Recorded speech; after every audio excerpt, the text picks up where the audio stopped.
5월 9일 금요일 매일 묵상을 시작하도록 하겠습니다. 오늘의 본문 말씀은 시편 119편 129절에서 144절까지의 말씀입니다. 오늘 본문은 히브리 알파벳 페와 차데라는 이 히브리 알파벳 부분이고 제17년과 제18년이라고 할 수 있습니다. 오늘 본문의 이 첫 번째 부분은 히브리 알파벳 이 페로 시작하는 부분으로 이 129절부터 136절까지인데요.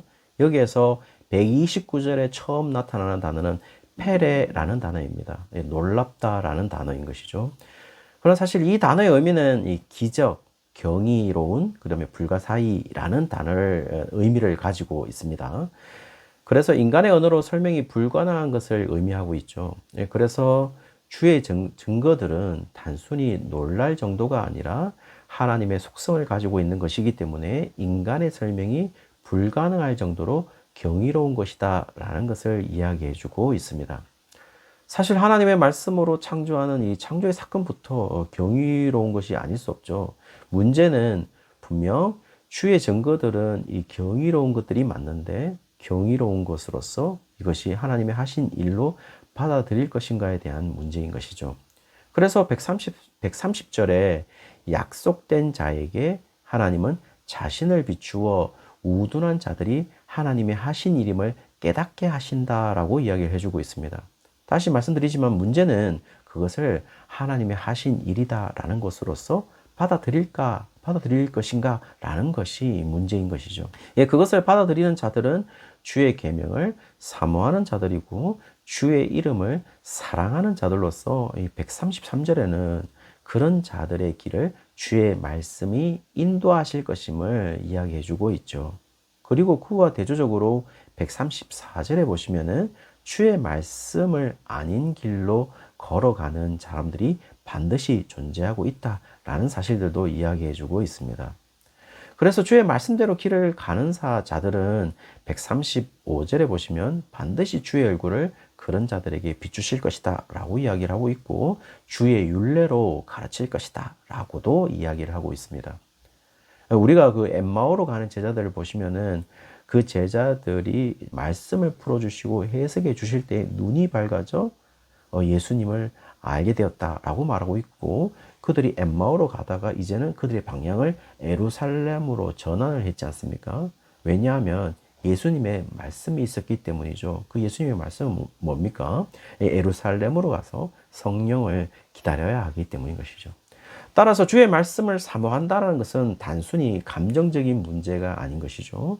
그것은 전인격적인 말씀을 신뢰하고 받아들이는 것이고 그 받아들임으로 말미암아 우리의 삶의 방향을 바꾸는 것을 말하고 있다는 것입니다. 그리고 반드시 행위로 드러나야 된다는 것이죠. 그리고 더 중요한 사실은요. 그 말씀이 오늘 시인의 표현을 빌리면 시인에게만 오픈된 것이다. 그러니까 시인에게만 열려 있는 것이다. 라고 130절에 이야기를 하고 있습니다. 주의 말씀을 열 수 있는 자들은 그것이 주의 말씀이라고 아는 자들만이 열 수가 있고 주의 말씀으로 깨달을 수 있다라고 말해주고 있다는 것이죠. 지금 시인은 그런 특권을 가진 자신의 정체성을 지금 확인하고 있다라는 것입니다. 그리고 두 번째 부분에서 이 알파벳이 차대인데요. 이 차대로 가장 먼저 시작하는 단어는 137절에 보시면 차디크라는 단어입니다. 이 차디크라는 단어는 공정한, 올바른, 의로운, 합법적인 이라는 의미를 가지고 있어요. 주는 의롭다라는 표현에서 그 의롭다라는 표현이죠. 똑같은 단어가 138절에 보시면은 주의 명령하신 증거들이 의롭다라고 이야기를 합니다. 그러므로 이 주님과 주님의 말씀을 벗어난 모든 것이 어떻다라는 것이죠? 불의하다라는 사실을 말해주고 있다라는 것이죠. 따라서 이 의와 불의의 관계가 도덕적이고 윤리적인 관점이 아니라 주의 말씀을 받아들이는가 아닌가의 관점이고 더 정확하게 이야기하면요. 주의 말씀을 받아들인다는 것은 주님을 받아들인다는 것이고 주님은 하나님이시기 때문에 하나님을 받아들인다라는 것을 의미한다는 것이죠. 그렇다면요. 의와 불의는 철저하게 도덕적이고 윤리적인 관계가 아니라 하나님과의 관계성의 성격을 정의하고 있다라고 말할 수 있겠죠. 더 정확하게 말하면요. 하나님과의 정상적인 관계성은 의로운 것이고 하나님과의 비정상적인 관계성은 불의하다라는 것을 이야기한다는 것입니다. 그래서 139절에 보시면은 하나님과 비정상적인 관계성을 가진 자들은 당연히 주의 말씀을 잊어버릴 수밖에 없다라고 이야기를 하고 있어요. 그리고 그들을 향해서 내 열정이 나를 삼켰다라고 이야기도 합니다. 이 말이 무슨 의미일까요? 이 말의 의미를 한번 살펴보면요. 여기에서 이 삼키다라는 단어가 이 차마트라는 단어인데요. 파괴하다, 전멸시키다, 소모하다, 이 근절하다라는 의미를 가지고 있습니다. 그렇다면 지금 하나님의 말씀을 무시하는 자들을 보았을 때 내 열정이 나를 파괴할 정도로 이 분노를 느끼고 있다라는 것으로 보입니다. 그리고 더 심각한 것은요, 그들을 보고 그렇게 느끼고 있는 것이니까요, 어느 정도 그들이 시인의 시야에 들어있다라는 것을 말하고 있는 것이죠. 더 심각하게 얘기하면요, 그것은 같은 공동체의 지체라는 것도 말하고 있는 것처럼 보입니다. 지금 시인은 140절에 보시면은 주의 말씀이 순수함으로 주의 말씀을 사랑한다라고 이야기를 합니다. 마치 이 순수한 금의 가치를 높이 평가해서 가지고 싶어 하듯이 주의 말씀을 소유하고 싶을 만큼 사랑한다라는 고백을 하고 있는 것이죠.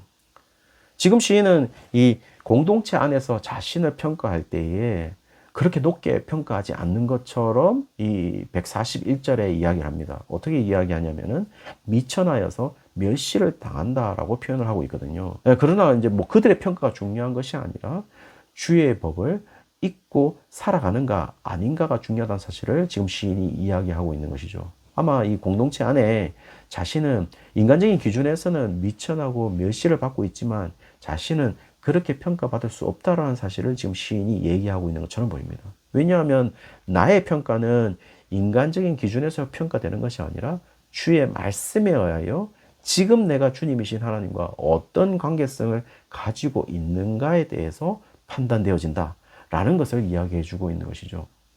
사실 그것을 더 강화시키기 위해서 142절에 보시면 주님만이 옳은 판단을 하실 것이고 주의 율법만이 진리다 라는 사실을 밝혀주고 있습니다. 다른 것은요, 옳은 판단을 할 수 없는 불의이고 거짓이기 때문에 그 자체로 가짜이다 라는 사실을, 어떤 판단도 진짜일 수 없다, 다 가짜다 라는 사실을 얘기하고 있다는 것이죠. 따라서 공동체 안에 있는 지체들이 그들이 뭐 명망 있고 권위 있고 힘 있는 자리에 있다고 할지라도 주의 말씀을 잊어버린 삶을 살아간다면 그들은 지금 자신이 가진 것이 가짜다라는 사실을 지금 이야기해주고 있다는 것입니다. 그러나 비록 이 143절에 보시면 상황은 그렇게 좋지 않지만 주의 계명이 나의 즐거움이 된다면 그들은 진짜를 살아가고 있다라는 것을 이야기해주고 있다는 것이죠. 사실 우리의 즐거움은 주의 말씀을 잃어버린 자들이 추구하는 자신들의 명예와 권위와 힘과 물질일 수도 있을 것 같아요. 그러나 오늘 시인은 그것이 불의한 것이고 하나님의 말씀이 아니고 우리가 추구해야 될 진짜가 아니다, 가짜다 라는 사실을 이야기해 주고 있죠. 교회 안에서도 사실 그 하나님의 말씀을 기억하는 것을 최우선시하지 않고 다른 것을 추구하고 있다면 그것은 하나님의 말씀을 잊어버리게 하게 하는 행위이고 가짜인 것이다 라는 것을 시인이 우리에게 이야기해 줍니다.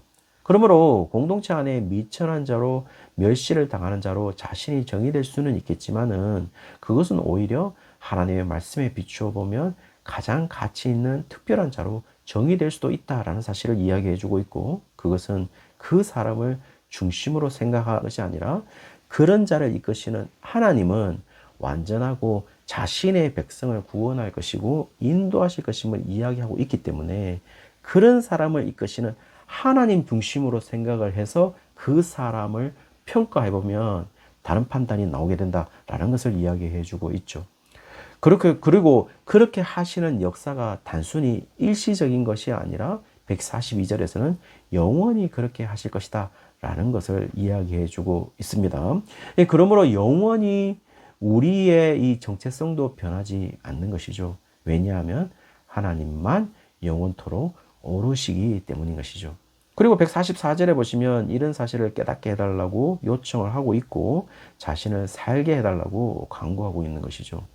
오로지 이 사실만으로 자신이 존재할 수 있도록 강구하고 있다는 겁니다. 그리고 주의 말씀을 지키는 것에 자신의 존재감을 드러낼 수 있도록 이야기를 하고 있다는 것이죠. 우리는 혹 세상에서 그리고 교회에서 어떤 존재감을 드러내고 있을까요? 다른 존재감을 드러내고 있지는 않을까요? 세상 안에서 존재감을 드러내는 사람이 교회 안에서는 존재감을 드러내지 않는 사람들도 있습니다. 그리고 더 안 좋은 상황은요, 세상 안에서와 교회 안에서 완전 다른 존재감을 드러내는 사람들도 있습니다. 교회 안에서와 세상 안에서, 세상 안에서도 다르지만, 교회 안에서도 어떤 관계성으로 형성된 사람지에 따라서 완전 다른 존재감을 드러내는 사람들도 있습니다. 그러니까 사람마다 다르게 존재감을 드러내고 있는 것이죠. 그것도 세상의 방식대로 말이죠. 어쩌면 우리는 이 중직자를 픽택하는 선거에서도 분명 존재감을 드러내는 사람들을 뽑을 텐데요. 그 존재감은 주님의 말씀에 비추어서 드러나는 존재감으로 평가하고 있을까요? 그 존재감이라고 하는 것이 주의 말씀이 아니라 주의 말씀을 잃어버린 자와 같은 방식으로 평가하고 있는 것은 아닐까요? 마치 세상처럼 그 사람의 스펙을 보고 하나님의 말씀과 상관없이 뽑는 것은 아닐까요? 그리고 진정으로 뽑혀야 하는 자들을 미천하다고 멸시하고 있는 것은 아닐까요? 어떤 누구가 말하는 것처럼 우리가 뽑힌 장로님들은 우리가 뽑힌 중직자들은 대부분이 어떤 사람들이고 세상적으로도 명망이 있는 어떤 사람들이고 이렇게 자랑하는 것처럼 말이죠. 사랑하는 성도님들, 주의 말씀이 교회에서 사라지고 있는 것 같아요. 특별히 목사님들의 입술에 좋은 언변 기술은 있지만 복음은 사라져가고 있고 온갖 인문학으로 감동은 주고 있지만 살아계신 하나님의 말씀은 사라지고 있는 것 같아요. 그리고 교회의 모든 조직과 움직임도 인간의 조직처럼 움직이고 있고 하나님의 말씀으로 움직인다는 생각은 이제 점점 희미해지고 있는 것 같아요.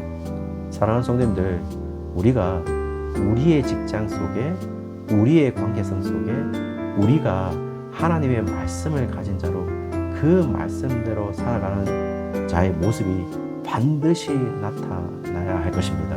왜냐하면 우리만 그런 삶으로 나아갈 수 있으니까요. 오늘 하루가 그런 삶으로 나타나는 날이 되기를 주의 이름으로 축원합니다.